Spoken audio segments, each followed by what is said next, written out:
మే 14న సూర్య కొత్త cinema release కావాలి, కానీ ఆర్థిక ఇబ్బందులతో వాయిదా పడింది.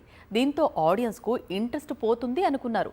అన్నీ క్లియర్ చేసుకొని మే 15న ఉదయం ఆటతో థియేటర్స్లోకి అడుగుపెట్టాడు వీరభద్రుడు. కానీ ఊహించని అద్భుతం జరిగింది.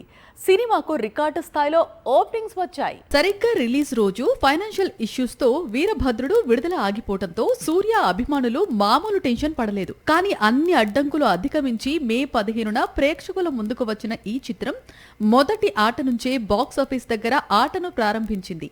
తొలి రోజు 30 కోట్లకు పైగా వసూళ్లు వచ్చాయని దర్శక నిర్మాతలు చెబుతున్నారు. సూర్య నుంచే కొత్త సినిమా అంటే ఈసారైనా కంబ్యాక్ ఇస్తాడా అనే డౌట్స్ ఉండేవి. వీరభద్రుడు ఆ సెంటిమెంట్ ను బద్దలు కొట్టింది. ఎందుకంటే ఈ సినిమా వసూళ్లు తొలి రోజు కంటే రెండవ రోజు స్ట్రాంగ్ గా ఉండటం, సండే హాలిడే కావడంతో తొలి వీకెండ్ లో వీరభద్రుడు భారీ ఓపెనింగ్స్ పై కన్నేశాడు అని చెప్పవచ్చు. ఒక స్టార్ హీరో కంబ్యాక్ ఎలా ఉంటుందో కోలీవుడ్ లో ఈ సినిమాకు వసూళ్లను చూస్తే అర్థమవుతుంది అంటున్నాయి అక్కడి ట్రేడ్ వర్గాలు.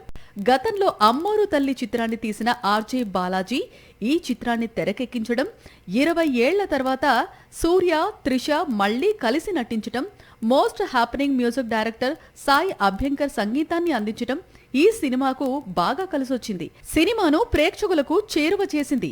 ఇంకా సీక్వెల్ కూడా ఉందని మేకర్స్ ప్రకటించడంతో సూర్య ఫ్యాన్స్ ఆనందానికి అవధులు లేవు. సాక్షి టీవీ ప్రసారాలను నిలిపివేయడం చట్టరీత్యా నేరం.